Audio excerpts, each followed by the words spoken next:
What happens when the crown itself turns against you? When the very institution that once embraced you, dressed you in titles, and placed you on the world's grandest stage suddenly decides you are unworthy of its grace. That's not a hypothetical anymore. That's the brutal reality Meghan Markle faces after King Charles's fatal verdict. The Duchess of Sussex title, once her armor, once her golden key into the corridors of power, is now ripped away.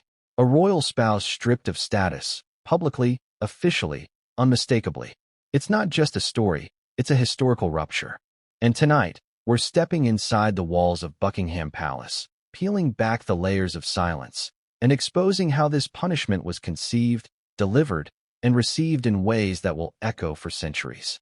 From the first moment Meghan entered the royal fold, there were whispers.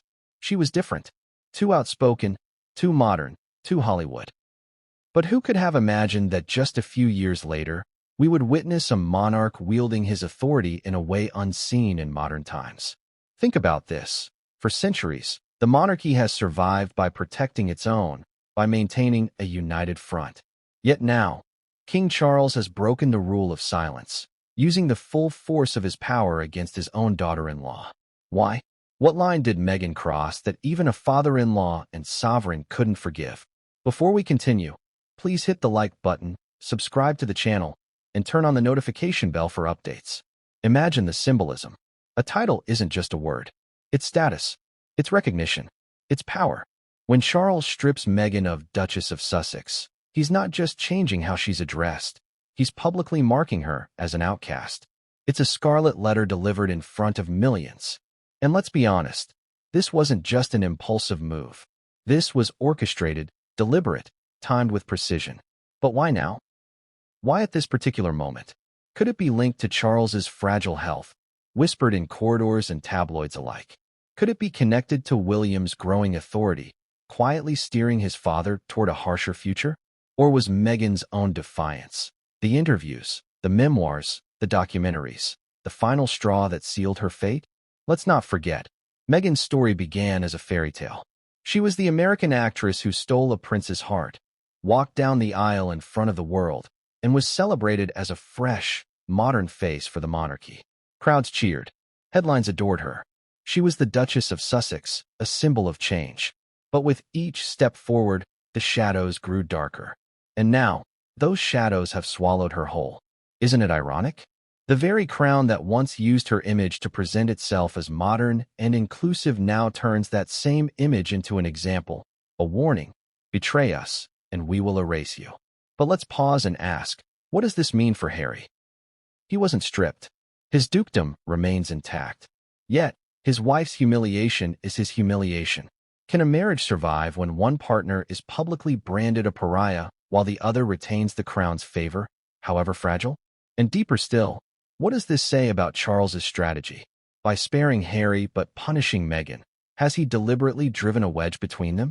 Is this about the monarchy's survival or about vengeance? History reminds us that royal punishments are never random. Think of Edward VIII, forced to abdicate for the woman he loved. Think of Diana, stripped of her royal highness after divorce. But Meghan? She is neither divorced nor separated. She is still married to Charles's son. And yet she faces a fate harsher than Diana's. Doesn't that suggest something far more sinister? Something the palace hasn't yet revealed? Consider the timing. Just as whispers grow about Charles's health, just as William and Kate solidify their roles as the monarchy's future, Meghan is silenced. Her voice, her title, her power, all reduced in a single stroke. Coincidence? Or calculation? If Charles wanted to send a message that the monarchy will not be threatened, that no outsider can dictate the crown's narrative, stripping Meghan was the nuclear option. And yet, by choosing it, has he risked turning her into a martyr? Could Meghan's loss of title actually amplify her influence instead of diminish it? Let's picture Meghan's private reaction. Imagine learning, not through whispers or private counsel, but through the roar of global headlines, that you've been stripped. Imagine the humiliation, the rage, the betrayal.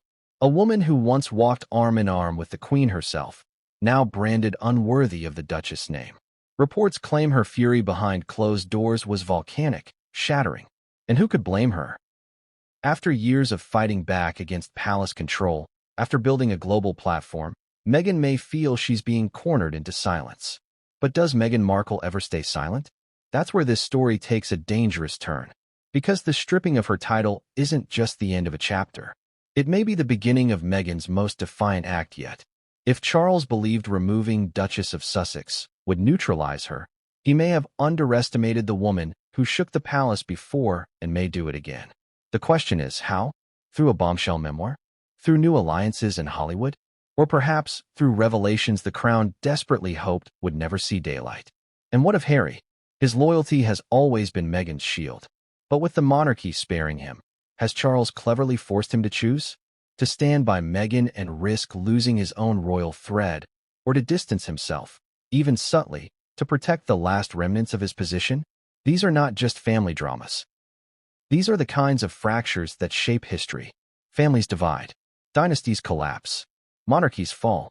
Could this punishment, designed to protect the crown, actually become the poison that weakens it? Here's the chilling irony. Charles's verdict may appear as strength, but inside, it reveals desperation. A monarchy confident in its power doesn't strip titles. It doesn't lash out. It doesn't fear the voice of a duchess. Which means, Charles may fear more than we realize. Fear Meghan's influence. Fear Harry's rebellion. Fear the public's wavering faith in the institution he's sworn to uphold. And when leaders rule from fear, the consequences often spiral beyond their control. So, ask yourself, was this a calculated act of leadership or the desperate strike of a king cornered by his own blood? Because one thing is certain, the crown has drawn a line. And Meghan now stands on the other side of it, no longer duchess, but still defiant. The world is watching. The stage is set. The drama has only just begun. But what if I told you this so-called punishment wasn't the end of Meghan's story at all? What if the verdict itself was hiding a deeper scandal? One so explosive, it could rock the monarchy to its very core. That's where we go next. Because as shocking as this stripping of titles may be, what came after would change everything, and no one saw it coming. The palace had been silent for months. Whispers floated, speculation grew louder, but the official word never came. And then, like a thunderclap breaking across the skies, Buckingham Palace released a statement so sharp, so unforgiving, that it sent shockwaves not just through Britain but across the entire world. Meghan, Duchess of Sussex, shall no longer bear this title by the will of His Majesty the King. Think about the gravity of those words. Not a divorce, not a resignation, a command, a verdict, a king's final word. It was history being written in real time, and no one, least of all Meghan, was ready for it. You could almost hear the collective gasp. Phones lit up. News alerts flooded timelines. Anchors interrupted programming. People in London looked up at the palace as if the building itself might explain the decision. And somewhere in California, Meghan Markle received the kind of notification no royal spouse had faced in modern times. Stripped, exiled in words, even if not in law. Removed from the history she once seemed destined to shape. But here's the unsettling part. This wasn't supposed to happen now. Not yet. Not in this way. Let's rewind to the days leading up to the verdict. The rumors had been swirling. Senior royals were in discussions. Charles was considering options. Meghan's status was under review. But palace watchers shrugged. After all, titles are rarely touched once bestowed. The monarchy guards its symbols carefully, and stripping one would signal instability. Yet behind those gates, decisions were being made with chilling precision. Picture the scene. Charles in his study, papers laid before him, advisors whispering warnings, William pacing in the background with a quiet fury in his eyes. The health rumors surrounding the king had been growing. Was he fit to rule? Was the monarchy in danger? For Charles, the answer was to strike hard, to reassert dominance. And what better way than to make an example of Meghan, the woman who had, in the crown's eyes, embarrassed them on the world stage, who had dared to challenge their silence with her voice. The statement itself was brief, almost cold. No embellishments, no emotion. That's the monarchy's way. But in its brevity lay brutality. Meghan wasn't simply sidelined. She was erased from the role she once held proudly. And notice the language, by the will of His Majesty. This wasn't presented as a committee decision or a legal technicality. It was framed as the king's personal judgment, his fatal verdict. What does that say about Charles's mindset? That this wasn't just duty, it was punishment. The public's reaction was instant and divided. In Britain, many cheered. Finally, some said, the king is protecting the monarchy. Others were horrified, calling it cruel and medieval. Across the Atlantic, the U.S. press reacted differently. Meghan had been hailed as an American princess, a symbol of breaking barriers. Now, headlines screamed of betrayal, injustice, and humiliation. One decision, two worlds, two narratives. And yet, both carried the same undertone, shock. But here's where the story takes an even more dramatic twist. Meghan reportedly didn't hear the full announcement from the palace directly. Sources suggest she first caught wind through a frantic call from an aide, and by the time she checked her phone, the news had already gone global. Imagine that, finding out your royal identity, the name you've carried for years, has been stripped not by a private letter, but by a public execution of words. Isn't that the ultimate humiliation? And what about Harry? This is where things grow even more complicated. The king deliberately spared him. The Duke of Sussex remained intact. Why? Was it compassion for his own son? Or was it strategy? By punishing Meghan but sparing Harry, Charles may have done more damage than he realized. Because now, Harry stood at a crossroads. Does he continue standing by his wife, knowing she has been publicly branded unworthy? Or does he lean closer to his father and brother, who still recognize him as a prince but treat his wife as an exile? This wasn't just a royal statement. It was a wedge, carefully driven into a marriage already under strain. Think of the symbolism.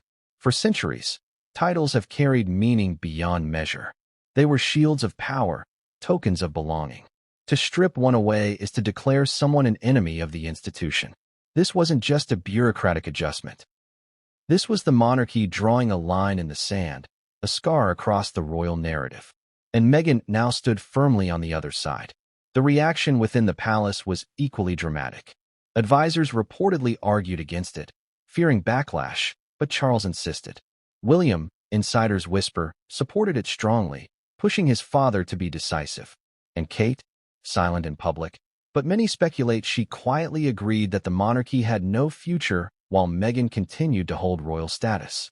This wasn't just Charles's fatal verdict. It was a family consensus, a united front against one woman. But let's not pretend this decision didn't come at a cost. In making this move, Charles set a precedent no monarch in modern history has dared. Diana lost her Royal Highness after her divorce, but never her princess title. Edward VIII abdicated, but he wasn't stripped, he walked away. Meghan? Still married to a prince, yet stripped by force. Doesn't that reveal something darker, something personal? This wasn't necessity. This was punishment cloaked in protocol. The world is still processing the fallout. Late-night hosts mocked. Pundits debated. Protesters appeared outside the palace gates with signs reading, "Not my king." And yet, in Britain's conservative circles, the decision was hailed as a long-overdue act of strength. The monarchy, for better or worse, had shown its teeth. But the question remains, at what cost? Because while Meghan may no longer be the Duchess of Sussex, she still has her voice. And if history has taught us anything, it's that silenced women in the royal family rarely stay silent for long. Diana didn't. Sarah Ferguson didn't. And Meghan? She has platforms Diana could only dream of.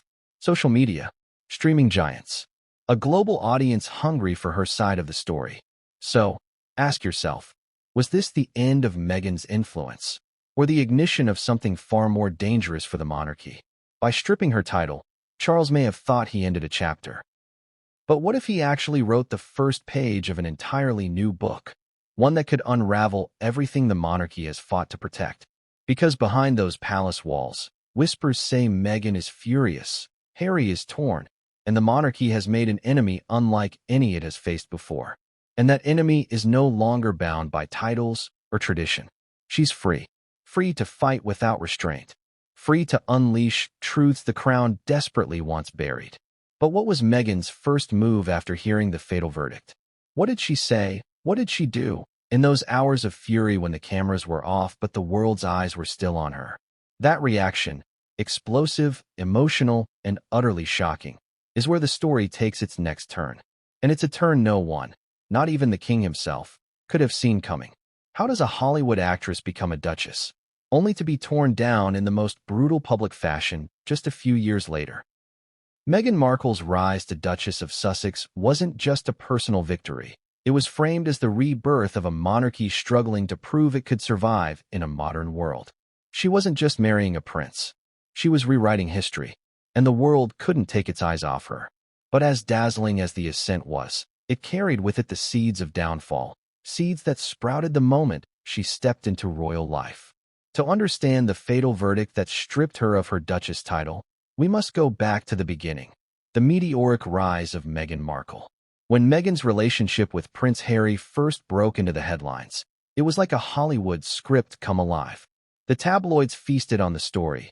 A glamorous American actress, a humanitarian, divorced yet resilient, who captured the heart of Diana's youngest son. People magazine called it a fairy tale for the modern age.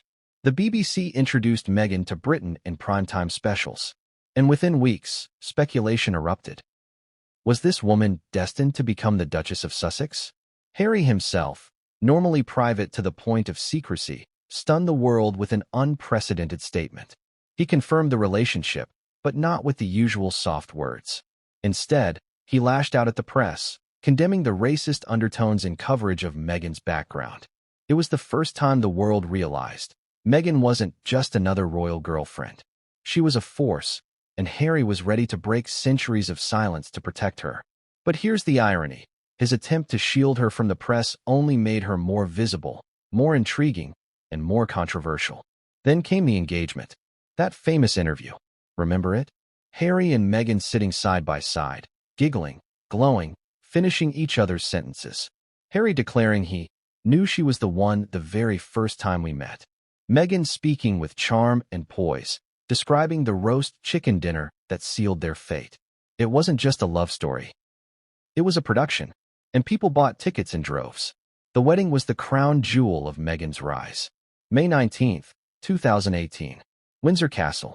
The world watched as Meghan stepped out of the car in that Givenchy gown, pure white, understated elegance, her veil embroidered with flowers representing the nations of the Commonwealth.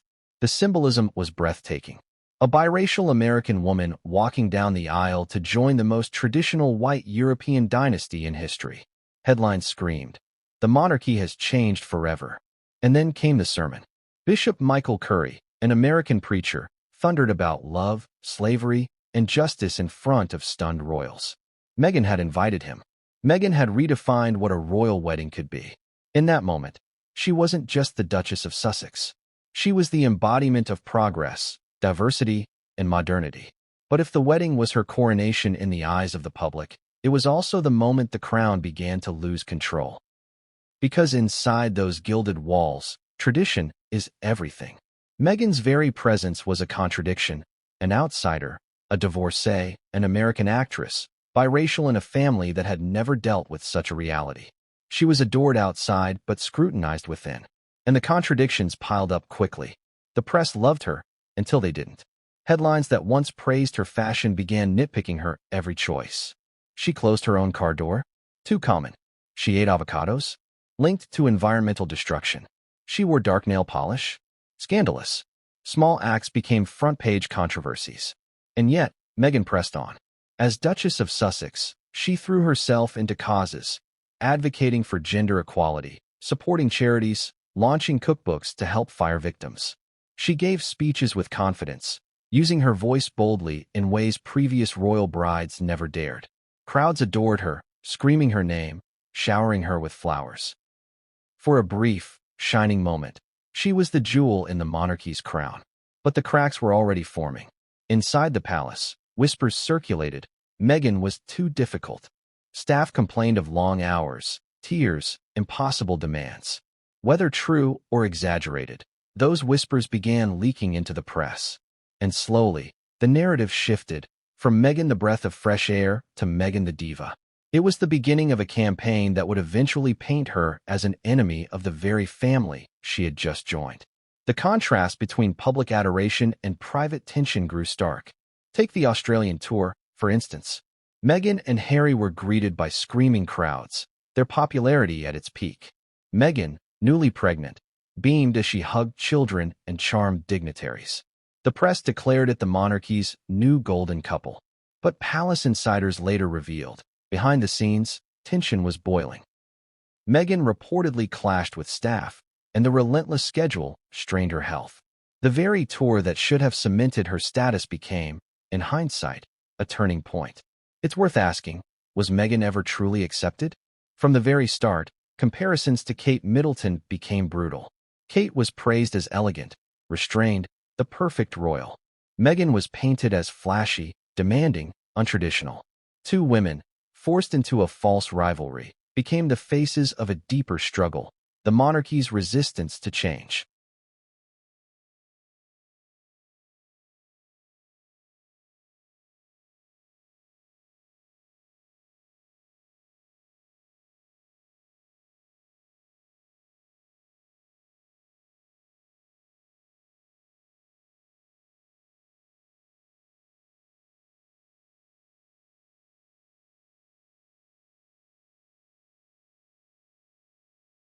And yet, through all the noise, Meghan carried the Duchess title with pride. It wasn't just a name, it was proof that she belonged, that she had stepped into history. The world called her Duchess of Sussex, and for a moment, it seemed unshakable, which is what makes Charles's verdict so devastating.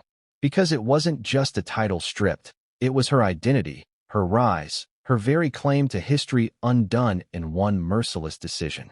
So here's the question. Was Meghan's rise too fast, too dazzling, too threatening for the monarchy to endure? Did the same qualities that made her adored by millions, her independence, her charisma, her refusal to dim her light, also make her the monarchy's greatest liability? And if so, was her downfall inevitable from the very day she became Duchess of Sussex? Because as the applause rang through Windsor and the cameras flashed, as the Queen herself welcomed Meghan into the family, a shadow was already forming. A shadow that would eventually swallow that fairy tale whole. Meghan's rise was glorious, yes, but it came with a price. And that price was yet to be collected. But what if I told you that even during her rise, the palace was already plotting her fall? That as the confetti settled from her wedding, plans were quietly being drawn to control her, to box her in, to remind her that no matter how high she soared, the crown would always decide how far she could fly. That's where we go next, because the war between Meghan and the monarchy didn't begin with her fall. It began in the very moments of her greatest triumph. This wasn't a marriage. It was a war. That's how the story of Meghan and Harry's life inside the monarchy must be told.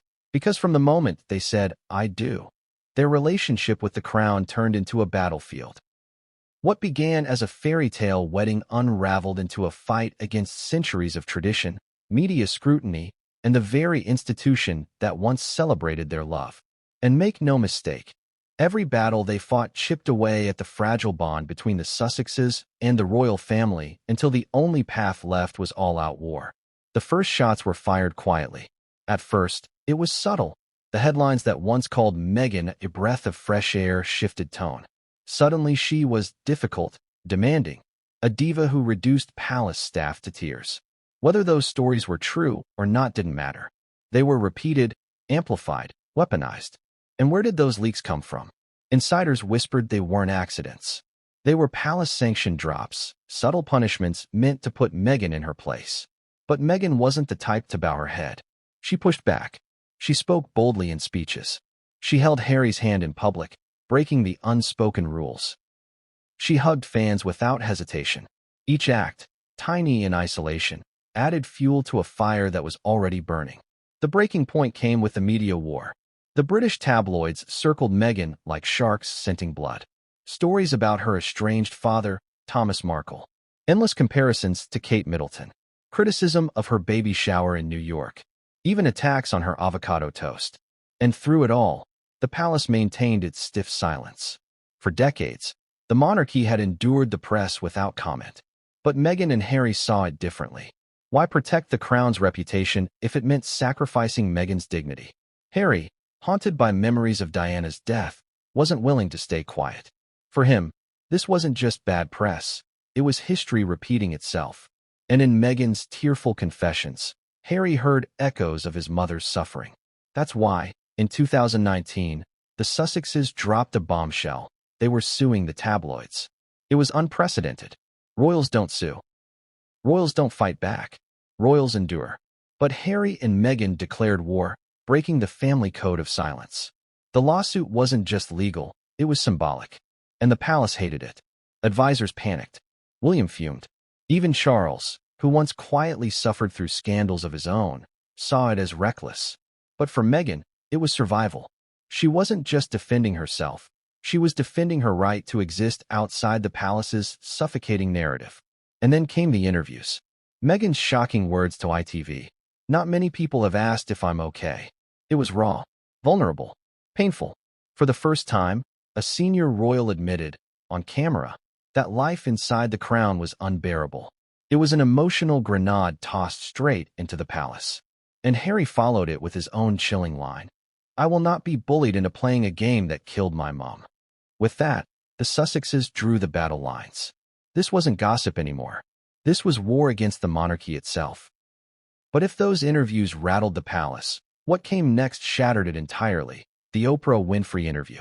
The moment Meghan revealed palace conversations about her unborn child's skin color, global outrage erupted. Racism, secrecy, cruelty. The monarchy's pristine mask cracked before millions of viewers.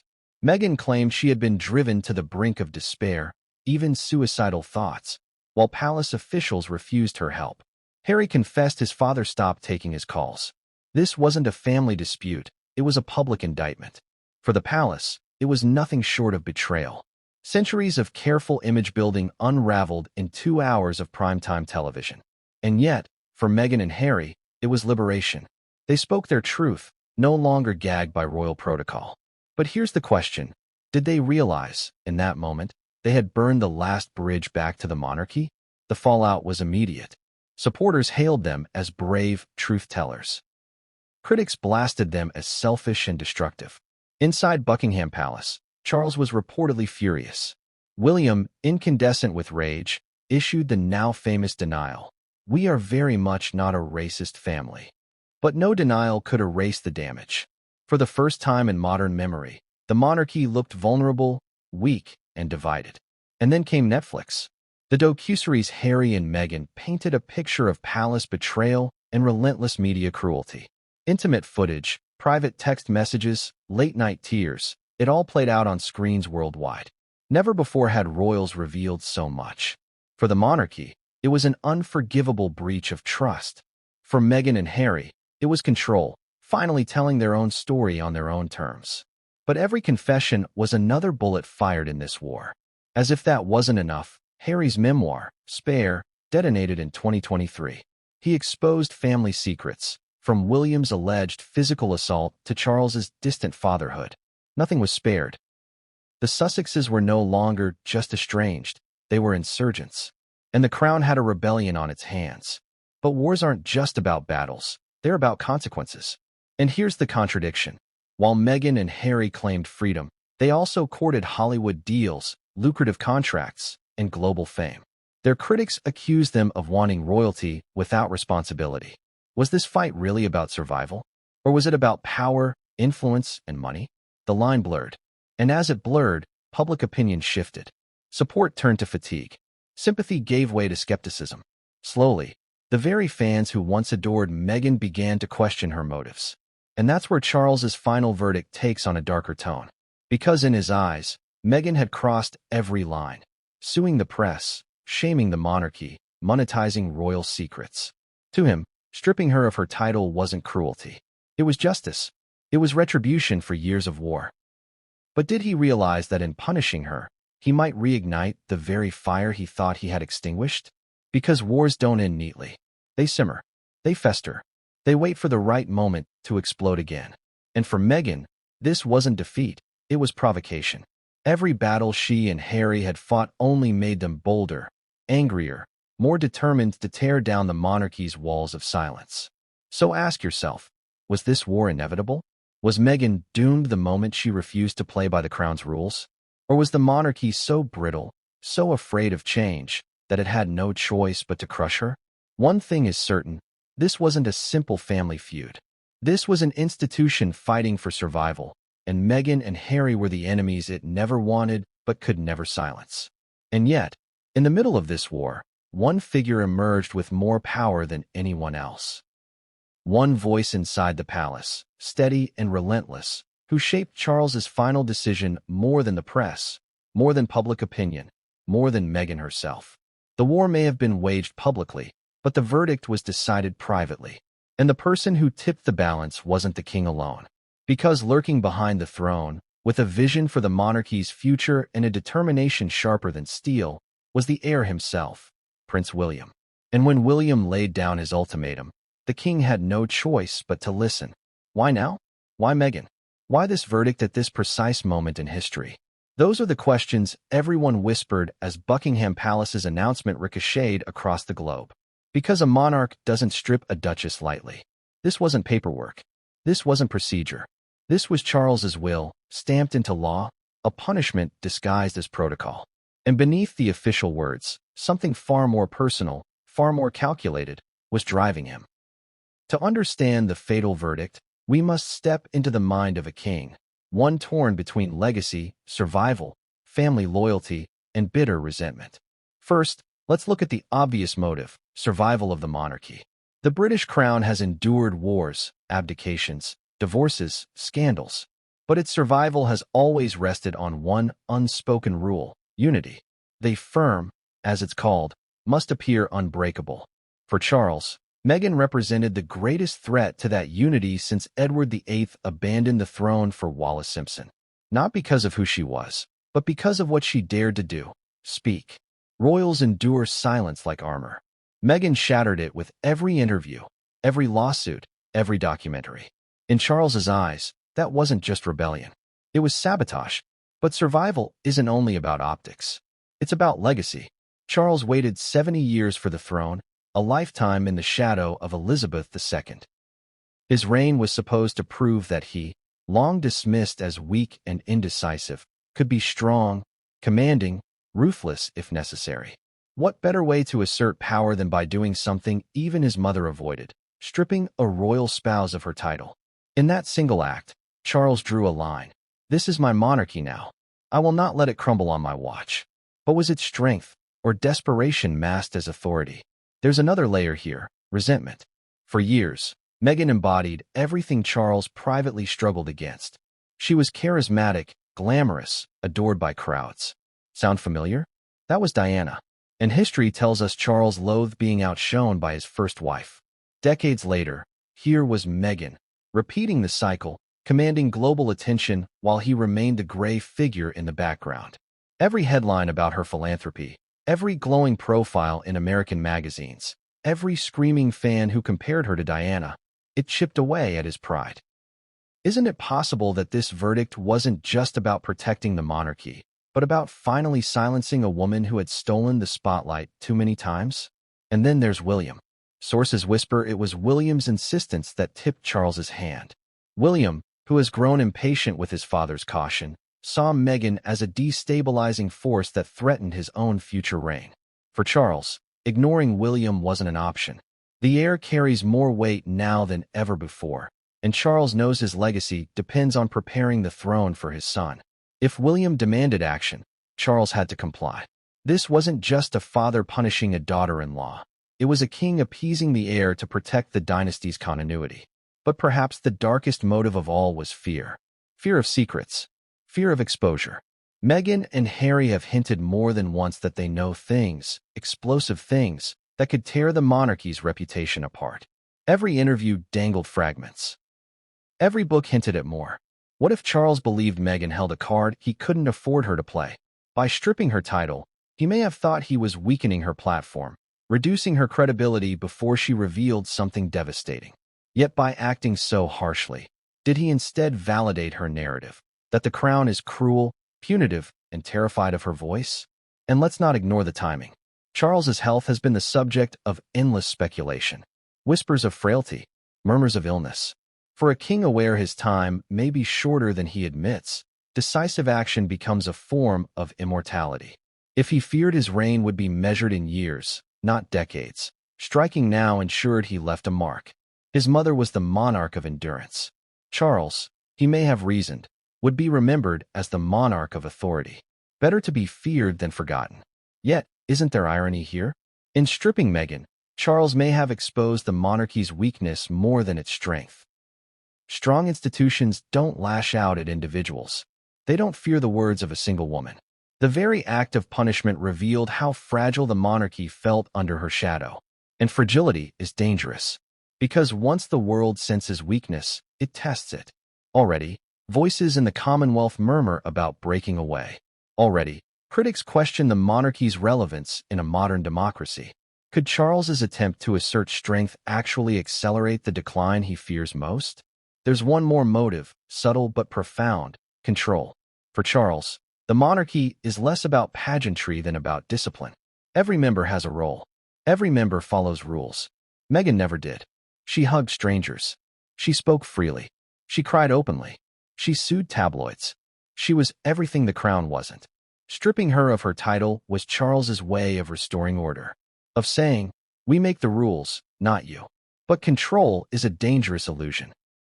The moment you tighten your grip, what you fear most often slips through your fingers. And Meghan, freed from the title, may be even more uncontrollable than before. So why Meghan? Why now? Because Charles needed to prove something. To the world, to William, to himself. He needed to show that his monarchy would not be mocked, undermined, or overshadowed. That he could act decisively where Elizabeth remained cautious.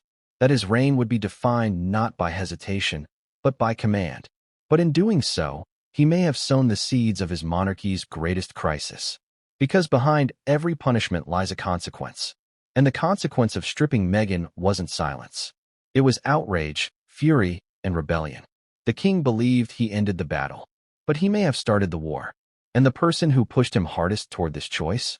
The one whispering that action was necessary, that the monarchy's survival depended on it? It wasn't Charles's advisors. It wasn't Camilla. It was his heir. Because when William finally spoke, his words cut deeper than any headline, any public protest. And Charles knew. To defy his son was to risk the very future of the crown. The heir had grown tired of waiting.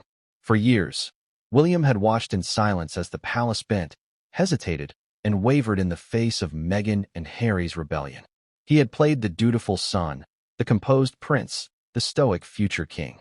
But beneath that polished surface, his anger simmered. Meghan had done more than challenge the monarchy. She had, in his eyes, fractured his family, humiliated the crown, and jeopardized the institution he was born to protect.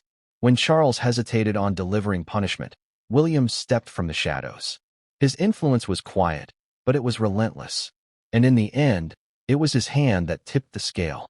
From the beginning, William's relationship with Meghan was strained. At first, he was cautious, even skeptical. Reports say he warned Harry early on, "Take your time. Don't rush into it." To Harry, that felt like betrayal. To William, it was responsibility.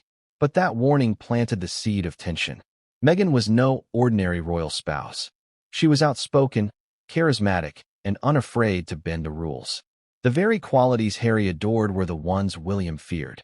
Because William wasn't just a brother. He was the heir, the guardian of tradition, the man preparing to inherit 1,000 years of monarchy. And Meghan threatened to disrupt it all. The cracks widened with each scandal. The Oprah interview, the Netflix series, the lawsuits. William's anger wasn't just personal, it was strategic. Every headline about racism, cruelty, and dysfunction made his future reign look weaker before it had even begun. For him, Meghan wasn't simply a sister-in-law. She was a destabilizing force that could undermine everything he was preparing to inherit. And William was determined not to let that happen. Those who know him describe William as pragmatic, even ruthless when necessary. Behind the soft smiles and polished speeches lies a man fiercely protective of the monarchy's survival. He had watched his parents' marriage collapse in public. He had seen Diana turned into a global martyr. He had endured the press intrusions that scarred his childhood. He had vowed never to let history repeat itself. Meghan's public rebellion triggered every fear he carried. To him, she was Diana 2.0, with the potential to eclipse, destabilize, and damage. But unlike his father, William wasn't willing to tolerate it. He would act. So how did he act?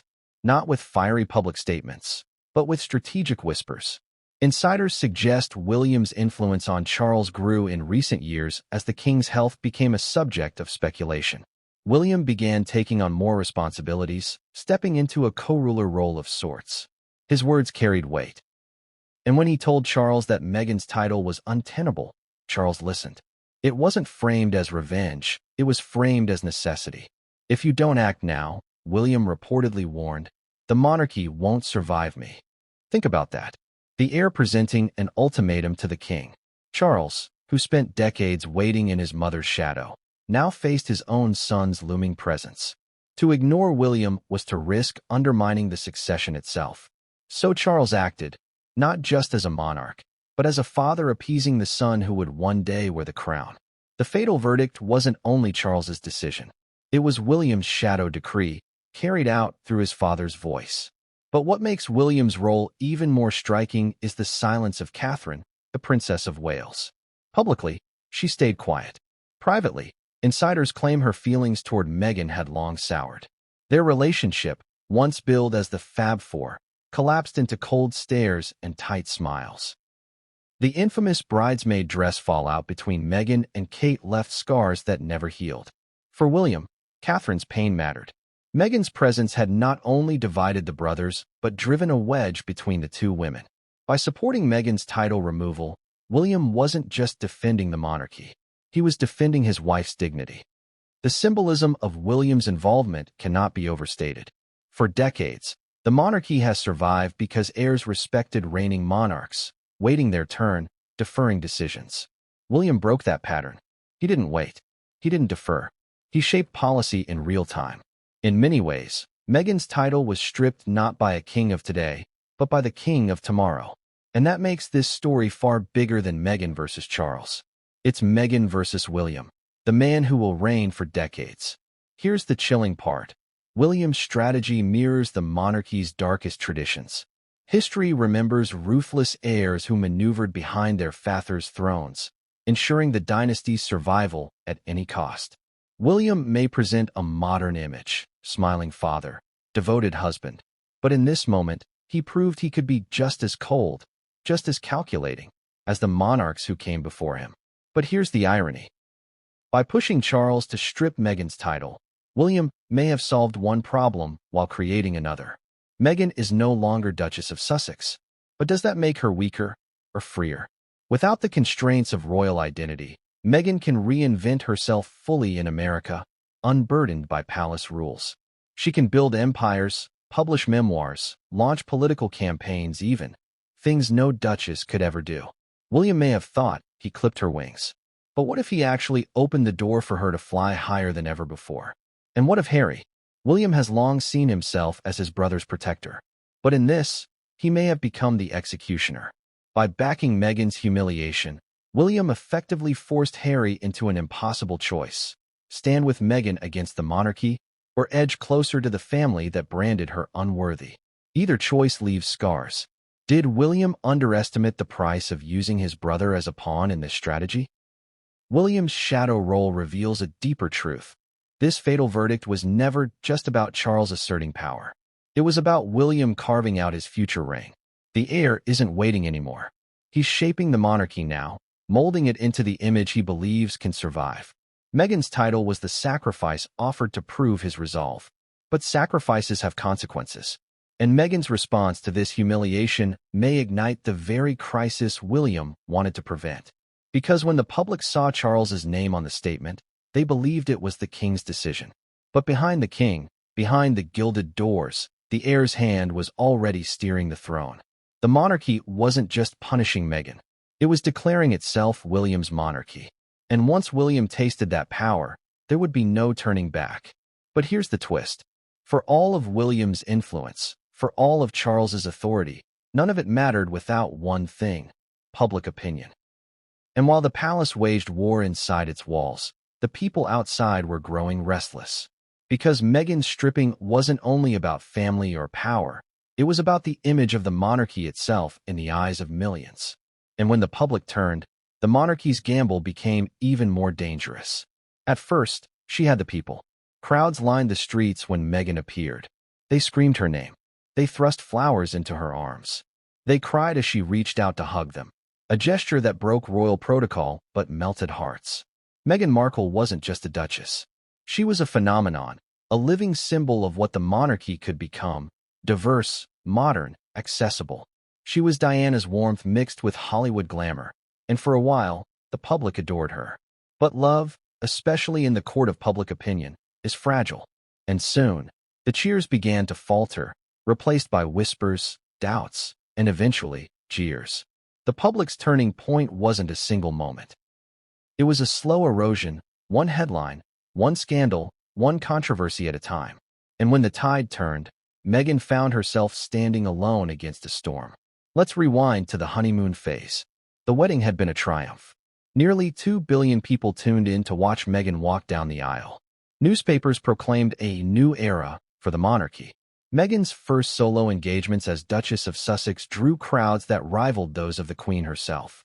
When she spoke at charity events, people hung on her words. For a brief moment, it seemed the monarchy had cracked the code.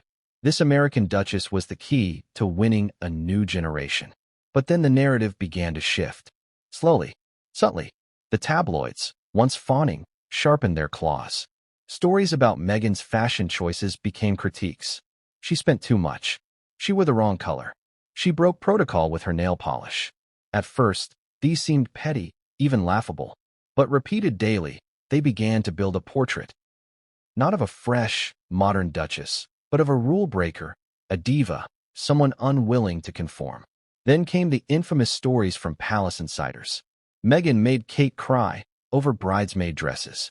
Staff nicknamed her Duchess Difficult. Aides resigned, unable to handle her demands. Whether true or exaggerated, the damage was the same. In the public's eyes, Meghan went from victim of press intrusion to perpetrator of palace chaos. The fairy tale was cracking. The shift was amplified by timing. Britain was in turmoil. Brexit debates tore the nation apart. The monarchy was supposed to be a steadying force, a symbol of unity. Instead, Meghan and Harry seemed embroiled in constant drama. To critics, they weren't stabilizing the monarchy, they were destabilizing it further. And the public, weary of political and economic uncertainty, turned their frustration toward the couple who had once symbolized hope. Yet, here's the contradiction. Across the Atlantic, Meghan's popularity surged. In America, she was seen as the victim of a rigid, outdated institution. The Oprah interview cemented that image. When Meghan revealed palace conversations about her unborn child's skin color, American audiences were horrified. Meghan became a symbol of resilience, a woman standing against entrenched power. But in Britain, the same interview was seen as betrayal, washing dirty linen in public, weakening the monarchy at a time it needed strength. One event, two continents, two completely different reactions. Public opinion became a battlefield. Polls showed Meghan's approval ratings in the UK plummeting. Headlines labeled her the most unpopular royal.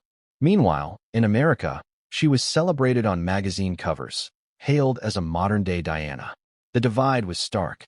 For Meghan, it meant living in two worlds, adored abroad, despised at home. And here's where Charles's fatal verdict becomes more complex. Because stripping Meghan of her title wasn't just a private punishment. It was also a calculated response to public sentiment. In Britain, where royal approval is everything, Charles needed to reassert control. By taking away Meghan's Duchess title, he signaled to the public, "I hear you. I will not let her undermine this institution." The punishment wasn't only about Meghan's actions. It was about appeasing the British people who had turned against her. But public opinion is never static. It swings like a pendulum. And sometimes, when the monarchy strikes too hard, sympathy shifts. For every critic who cheered Meghan's humiliation, another saw cruelty. Social media lit up with hashtags condemning the monarchy's decision. Protesters gathered outside Buckingham Palace. The narrative began to fracture again. Was Meghan a villain or a victim of royal vengeance? This duality is what makes Meghan's story so explosive. She is both adored and despised, championed and condemned. And Charles's verdict only amplified the divide. In the UK, many saw it as justice. In America, it was framed as persecution. The monarchy had hoped the decision would silence Meghan.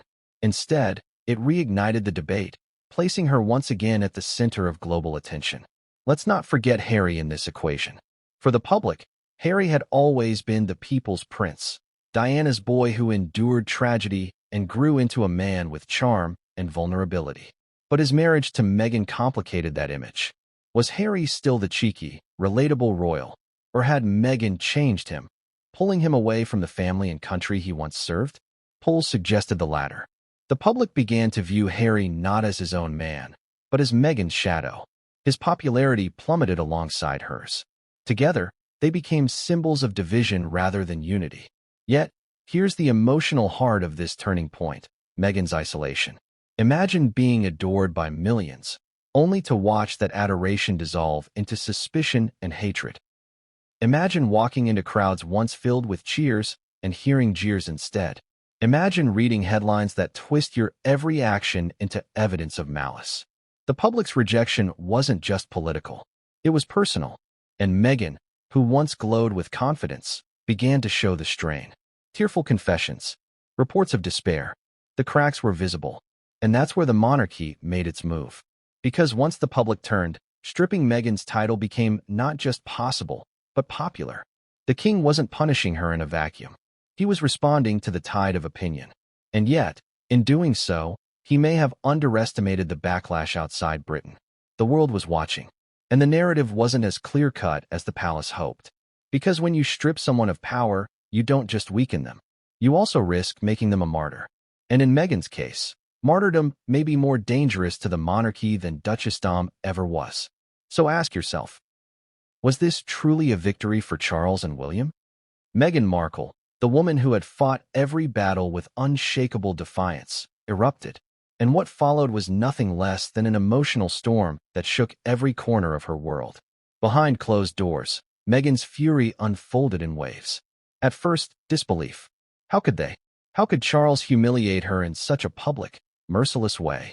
She had given up her life, her career, her freedom for this family. And now, without warning, they had branded her in exile in front of millions. It wasn't just betrayal, it was annihilation. She reportedly stormed through the house, venting to Harry, pacing like a caged tiger. Her words, laced with fury, tore through the quiet Montecito air.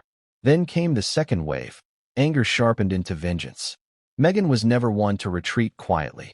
Every time the palace tried to corner her, she struck back harder. Oprah, Netflix, Spare. Each project had been her counterattack. And now, faced with the ultimate humiliation, she began plotting her next strike. Her fury wasn't just personal, it was strategic. The monarchy had taken her title, but Meghan still had her platform, her influence, her voice. And in her rage, she vowed to use them. But what about Harry? Reports say he was torn apart in those moments. His instinct was to comfort her, to shield her from the pain. But how could he? He too was humiliated. He too was stripped, if not of title, then of dignity. Yet, unlike Meghan, his fury was quieter, more sorrowful. He knew this verdict was Charles's dagger, but he also knew William's fingerprints were on the blade. His wife's rage burned outward, his burned inward, and that tension only deepened Meghan's fury. Because to her, Harry's silence felt like complicity. She wanted fire. She wanted defiance. And she expected him to stand with her in absolute fury. Meghan's reaction wasn't confined to Montecito. Within hours, her closest allies were hearing from her. Hollywood friends, PR advisors, confidants. The calls were frantic, angry, dripping with betrayal. Some insiders claim she even threatened to unleash secrets she had long held back, whispers that could devastate the monarchy. Meghan's fury was not just noise, it was a warning. And if the crown thought stripping her title would silence her, they were about to learn otherwise. Her fury also revealed something deeper, her sense of identity. For Meghan, Duchess of Sussex wasn't just a ceremonial title. It was proof that she belonged to history, that she wasn't just an actress, but part of a dynasty. Losing it wasn't just symbolic, it was erasure. She felt cast out, erased from the very narrative she helped modernize. And in her fury, she vowed never to let them erase her story. If they wanted war, she would give them war. But fury is unpredictable. It doesn't just ignite, it scorches everything in its path. Meghan's anger strained even her closest relationships. Advisors urged caution, warning her not to escalate. Friends begged her to channel her fury into something constructive. But Meghan, in those hours, wasn't listening. She was consumed. Her voice trembled with rage in private conversations. Her eyes burned with betrayal, and her determination hardened into steel. They would regret this. The media, of course, caught wind. Tabloids reported Meghan's meltdown, framing her fury as hysteria. Supporters painted it differently. Righteous anger, the justified reaction of a woman wronged. But either way, the fury became part of the story. Once again, Meghan was headline news, not as Duchess, but as the woman roaring back at the monarchy that tried to silence her. And here's the irony. The palace had hoped the verdict would neutralize her, diminish her influence. Instead, Meghan's fury amplified her power. Her rage spilled into headlines, into conversations, into debates across the globe. Stripped of her Duchess title, she became something else entirely. The rebel queen of her own narrative, untouchable by royal rules. Yet, in her fury, Meghan made a promise. A vow whispered to her allies, hinted at in private circles. She would not forgive. She would not forget. And she would not go quietly. That promise carried a threat that rattled Buckingham Palace to its core. Because Meghan knew things the monarchy didn't want exposed. And in her fury, she was no longer afraid to use them. Every time she paced across that Montecito floor, every time she raised her voice in rage, she reminded herself of the trump cards she still held.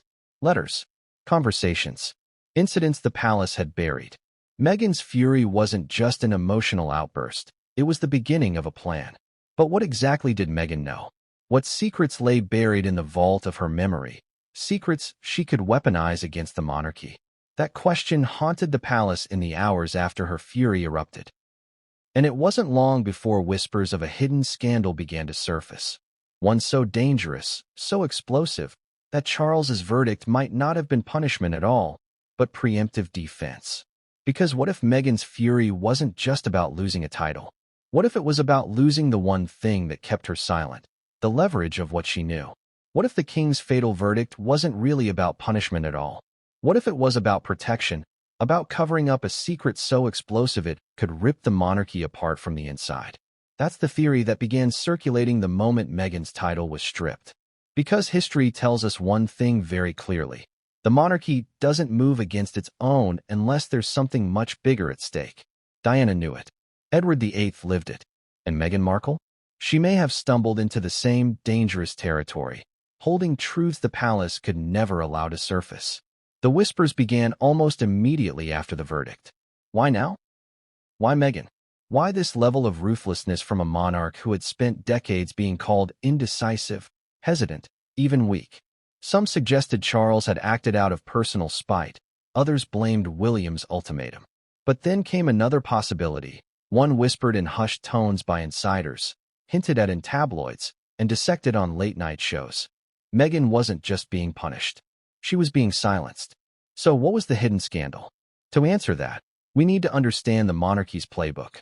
For centuries, the crown has buried its most dangerous truths beneath layers of secrecy. Edward VIII's Nazi sympathies, suppressed for decades. Prince Andrew's scandals, managed with ferocious spin until the dam finally broke. Even Diana's explosive interviews were followed by carefully orchestrated palace counterattacks. The crown survives by controlling the narrative. And Meghan, with her memoirs, interviews, and growing media empire, represented the one thing the monarchy fears most. An uncontrollable voice with inside knowledge. Think about the hints she's already dropped. In the Oprah interview, she spoke of conversations about her child's skin color. In Netflix, she described lies being fed to the press. Harry's spare revealed physical altercations and icy silences from Charles. If these were the details Meghan was willing to share publicly, imagine what she still hasn't revealed. Letters, private recordings, meetings behind closed doors, secrets that could shatter the monarchy's carefully cultivated image of unity, dignity, and moral authority. Now imagine this. The palace caught wind that Meghan was preparing her next move. Perhaps a second memoir, this time in her own voice. Perhaps a documentary project even more damning than Netflix. Perhaps she had threatened, in her fury after the verdict, to go nuclear. If Charles believed Meghan was holding dynamite, stripping her title could have been his way of discrediting her before she lit the fuse. After all, a duchess speaking out carries royal authority. But a stripped outsider? easier to dismiss as bitter revenge. Could it be that the punishment was actually a preemptive strike against a scandal we haven't even seen yet? Consider the timing. Just as whispers about Charles's health began to circulate, just as William and Kate's influence grew, just as the monarchy was trying to project stability, Meghan's voice loomed like a storm cloud. A scandal breaking at that moment could have been catastrophic. Commonwealth nations already questioned their allegiance. Anti-monarchy sentiment is growing among the younger generation. One more bombshell, one more revelation about racism, cruelty, or corruption could tip the balance. The monarchy had to act. The question is, what exactly did they fear Meghan would expose? Some speculate it was financial. The crown's money, after all, is always shrouded in secrecy. Deals, inheritances, hidden costs of maintaining the royal machine. Did Meghan see documents? Did Harry share details about how funds were funneled, about the private wealth hidden behind the sovereign grant? A financial scandal could devastate public trust, especially in an era of economic hardship. Others whisper it was personal. Affairs, infidelities, family betrayals that, if exposed, could shred the monarchy's already fragile moral authority. The Windsors have survived countless rumors, but